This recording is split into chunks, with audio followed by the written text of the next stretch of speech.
बिस्मिल्लाहिर्रहमानिर्रहीम। अस्सलाम वालेकुम नाज़रीन। सेवन शरीफ के Syed Abdullah Shah institute of medical sciences के पैरामेडिकल स्टाफ ने corona emergency relief fund, double salary और हिफाजती किट्स के हवाले से एक एहतजाजी मुजाहरा किया।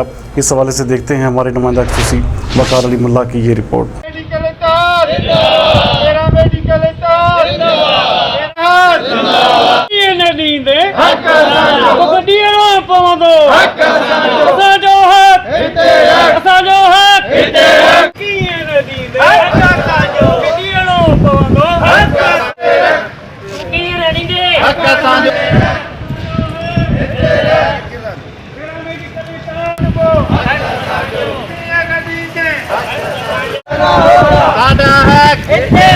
कोविड-19 में लड़ते लड़ते उनके लिए कोई पैकेजेस का ऐलान किया जाए या हमें कोविड अलाउंस दिया जाए।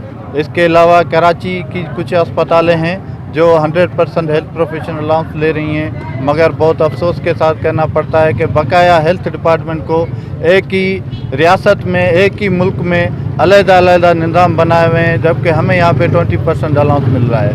तो हमारे मुतालबात ये हैं कि पहले तो हमें पीपी फराम की जाएँ, उसके बाद जो हेल्थ प्रोफेशनल अलाउंस जो हमारा बुनियादी हक है वो हमें दिया जाए। अगर हमारे मुतालबात पूरे नहीं किए गए तो आज 12वां दिन है स्ट्राइक का। जब तक हमें नोटिफिकेशन हाथ में नहीं मिलेगा, ओपीडीज़ और दूसरे काम का मुकम्मल बाइकाट है, वैक्सीनेशन प्रोग्राम का भी मुकम्मल बाइकाट है। अब जब तक हमें हाथ में नोटिफिकेशन नहीं मिलेगा हम धरना ख़त्म नहीं करेंगे। जदोजहद लगी पिया, असांखे सर्विस स्ट्रक्चर जे वरी वापस कयो अथनि।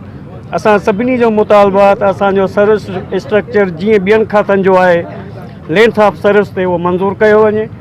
ऐं असां जेके मुलाज़िम आहियूं हेल्थ वारा तक़रीबन रिस्क ते आहियूं, पोइ हेपेटाइटिस आहे, टीबी आहे या हींअर कोरोना जो इहे वबा पई हले, इन में सभिनी स्टाफ वारनि खे रिस्क अलाउंस ॾियणु घुरिजे।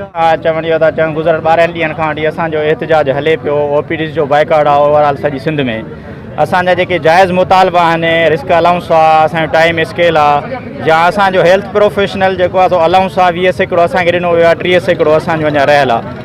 सो असां हेल्थ मिनिस्टर खे या जेके बि बाला ऑफिसर आहिनि उन्हनि खे इहो ई चवंदासीं त तव्हां असांखे सल्यूट त कयो था, फ्रंट लाइन ते असांखे सोल्जर चओ था, पर जेके असांजा जाइज़ मुतालबा आहिनि उहे असांजा महिरबानी करे मंज़ूर कया वञनि। छो त टिनी सूबनि में रिस्क अलाउंस ॾिनो वञे थो, 50% हेल्थ प्रोफेशनल अलाउंस ॾिनो वञे थो, पर असांजी सिंध में जेको आहे सो मुलाज़िमनि खे उहो नथो ॾिनो वञे। सो कुझु बि जेको आहे उन ते एक्शन नथा खणनि ऐं जेको आहे सो सॼी सिंध में इहो ई बाक़ाइदो हले पियो। बाबा हली रही आहे, उन में असांखे न त गिलफ्स था मिलनि, न असांखे सैनिटाइज़र थो मिले, ऐं इन खां अलावा जेके बि हेल्थ अलाउंस रखिया था वञनि उन्हनि मां असांखे का बि शइ न मिली आहे।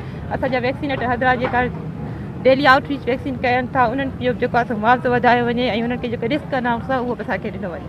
हेल्थ डिपार्टमेंट जा माण्हू आहियूं त असांजी हर शइ पूरी कई वञे न, ईअं त न आहे असांखे कमु वठी पोइ असांखे ॾियनि कुझु बि नथा।